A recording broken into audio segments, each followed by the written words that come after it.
My new version of Beef Wellington retains the luxuriousness which made it brilliant in the first place, but gives it a seasonal lift.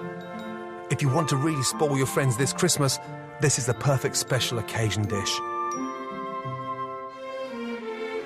Beef Wellington has to be the ultimate indulgence, one of my all-time favourite main courses, and it would definitely be on my Last Supper menu. My version is a lot lighter and sexier, and for Christmas I'm going to give it an added twist. First off, the fillet of beef.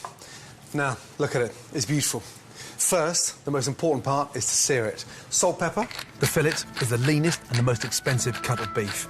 It comes from underneath the lower backbone, a part of the animal which has very little muscle, and this is what makes it such a tender cut. Very, very hot pan, olive oil, and literally roll it around the pan.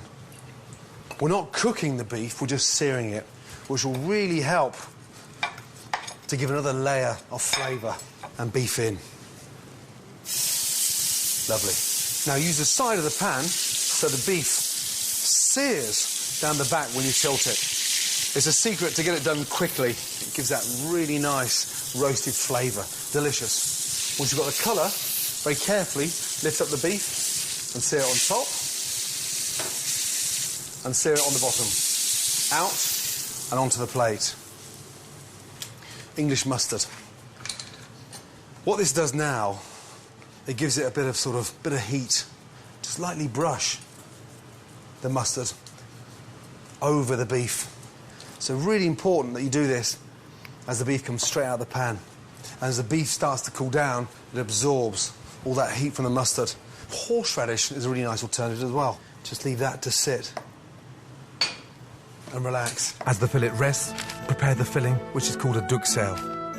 Put 700 grams of chestnut mushrooms into a blender, add a chopped clove of garlic, season with salt and pepper, and blitz.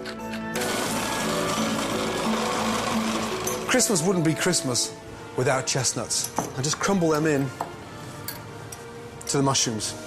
The chestnut's sweet, nutty flavour works brilliantly with the earthy taste of the mushrooms. And because they contain more starch and less oil than other nuts, they have a much softer texture that is perfect for the filling. That smells amazing. It smells like Christmas. Once the mixture is finely chopped, cook in a hot, dry pan. This removes the water from the mushrooms and intensifies the flavour.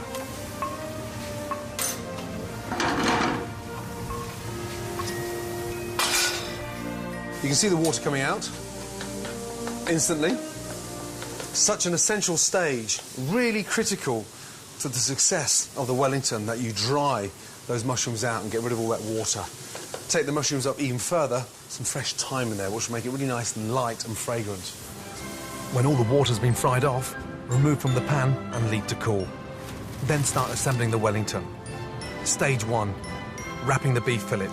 First of all, these wonderful slices of Parma ham. And look, beautiful. Overlap it and set it there.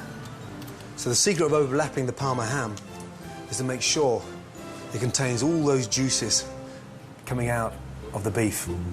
In the traditional recipe for Beef Wellington, a thick chive and spring onion pancake is used instead of ham. But the Parma ham makes the dish much lighter, and its sweet, salty flavour really complements the mushroom and chestnut filling. A little touch of pepper. No salt, because the ham is naturally salty. Just a little twist of pepper. And then from there, your mushrooms.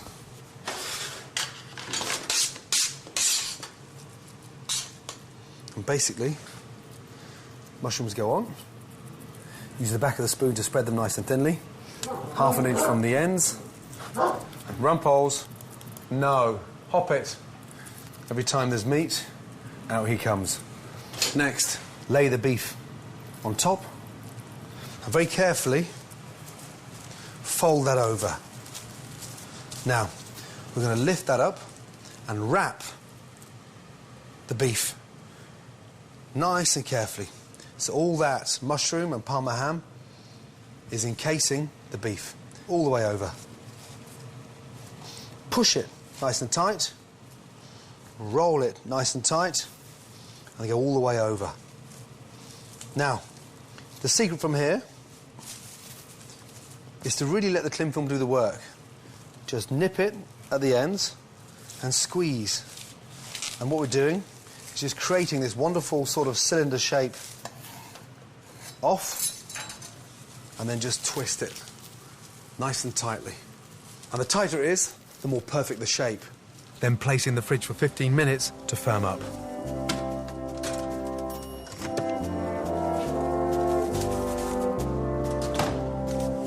Once it's set, it's ready for the final wrap. A little bit of cling film, puff pastry, beef. Now, very carefully. First, roll the puff pastry over the beef until the two edges meet. Then trim off any excess pastry and twist the ends together to ensure the beef is completely sealed in its pastry case. To set that perfectly and get it really nice and firm, to make it really cylinder type, cling film over and just pull that nice and tight.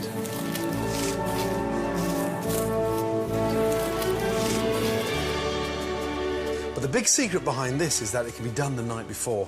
And the tighter the cling film, the better the shape. The more even the shape, the more even it cooks. Put it back in the fridge for 5 minutes to firm up again. Then take off the cling film. Almost like the perfect Christmas cracker. To give the pastry a lovely rich golden brown colour when it bakes, brush it with egg yolk. And then finally, you don't have to do this, but it's a chefy thing. A little bit of decoration. The back of the knife down, and then just twist and mark the pastry. When it comes out of the oven, it's got that wow factor.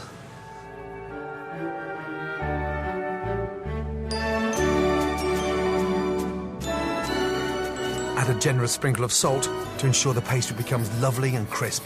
Then bake in an oven at 200 degrees for around 35 minutes, depending on how rare you like your beef. Once out of the oven, it's crucial you let the Wellington rest for at least 10 minutes. This allows the meat to relax and reabsorb its delicious juices, making sure it's tender and succulent. Nice and gently.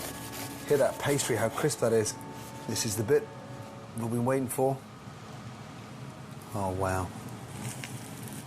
My God. I'm in heaven. And for me, if you want a really nice change to roast turkey, this has to be the ultimate for the table. It smells Christmassy. The chestnuts, the mushrooms, and that nice crisp pastry on the outside. Look at it. I'm ready to die and go to heaven.